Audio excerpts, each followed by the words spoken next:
What's up, everyone? I'm going to do a real quick video on this, and this is a Exmark 30-inch mower, ECS 180 CKA 30,000.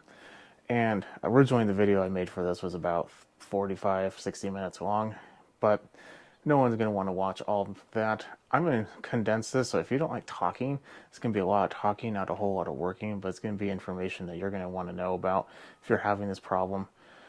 The problem is the blades have no power. Now, I did a recent video about that. A couple videos, actually, of a couple reasons why. And originally, that's what I thought it was. So let me explain what I've done. And if you have done this, and you're still having a problem, stay tuned to the end, and I'll tell you what happened and why it got fixed, or how it got fixed. So first things first. It's a little dirty, I get it. I'm not done cleaning it. Now, second,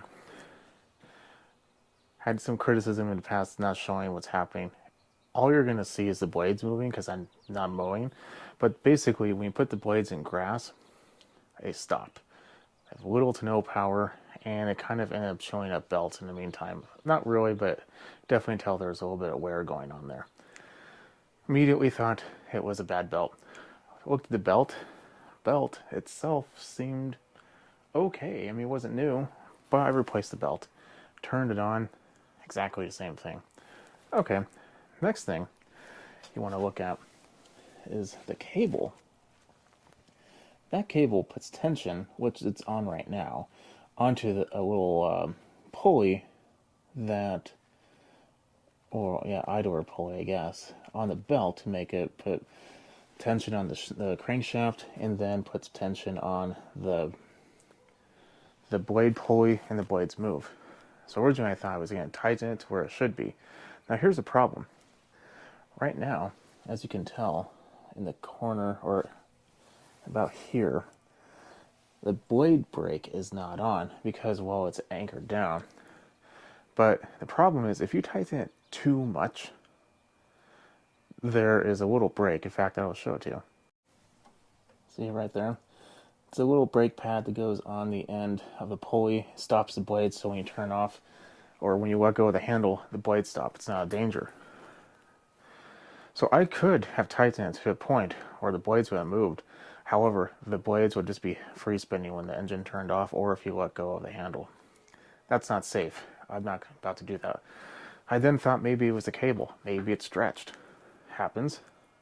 I took the cable off, put a brand new cable on, exactly the same thing. So at this point in time, I'm thinking there's something messed up. Maybe I got a bad belt. I put a new belt on again, exactly the same thing. So another point I'm thinking is maybe the spring is on the cable was bad. This is before I replaced the cable, of course. Exactly the same thing. So at this point, we have a cable on there, a brand new belt. Everything should be good to go, and it's just not happening. I was literally about to come over to the handle and drill out another hole. But then I don't like doing shady stuff. There has to be a reason why. So there's really not a whole lot that could be doing it. Then I started to think, what exactly is happening? The outer loom of the cable is just there to kind of keep it at a certain length, and the inner part is actually the part that moves when you pull on it. So obviously, either the cable stretched, which we know it's not, or we're not getting enough movement. There's really not a whole lot you can adjust down there. It's literally just a spring and a pulley that goes back and forth.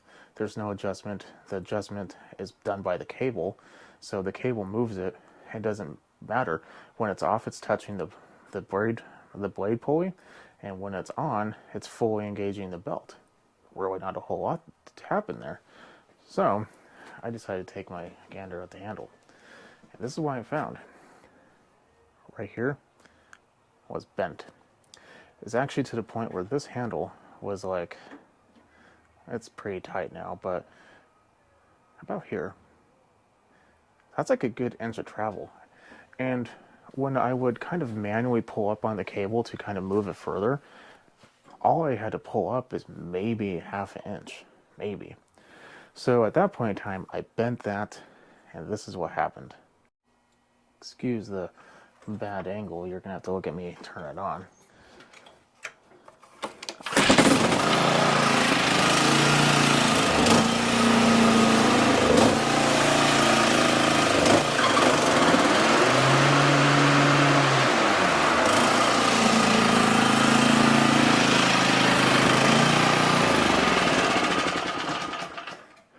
Now, I've not taken this in grasp, but two things. I'll let you know if it doesn't work. Second thing is the bag should be inflating almost instantly, and it took a good 5 seconds to inflate before. So the blades just weren't moving fast. It looked like they were moving because I took the cover off, but they just weren't moving fast enough. They weren't being engaged enough. And now when I do this, the bag instantly inflates. So if you've gone through a cable, a belt, your adjustment is perfect, you don't want to have an unsafe mower, look at your bail handle, see if it's bent, and even if it doesn't look bent, try bending it back a little forward, because there is a notch in the little safety clamp where it should rest. And right now it's resting exactly where it should be. And before it was barely able to even, I mean, you could push it down, but there's nothing there to kind of keep it in place. Like, the cable is kind of doing that now. So at this point in time, we should be good. So like I said, real quick video, super talky, I get it, but it's either that or watch this for another 45 minutes. I don't think you want to do that. I don't want to do that. I don't want to edit it either. So I'm kind of, yeah. It works good. I'm going to go test it out. Like I said, if it doesn't work, I'll bring it back. But I don't think it's going to be a problem. It should be taken care of. I'm going to leave you at that. Leave me a comment if you have any other suggestions. But other than that, it seems to be working fine. So I don't know what suggestions you would have. But who knows? I'm always up for learning. Leave a comment if this helps. Put a thumbs up if this helps you. Helps me out. So please help me out if I helped you. So follow me on Instagram. It's SmallEngine101. And definitely don't forget to subscribe. You have a good rest of your night.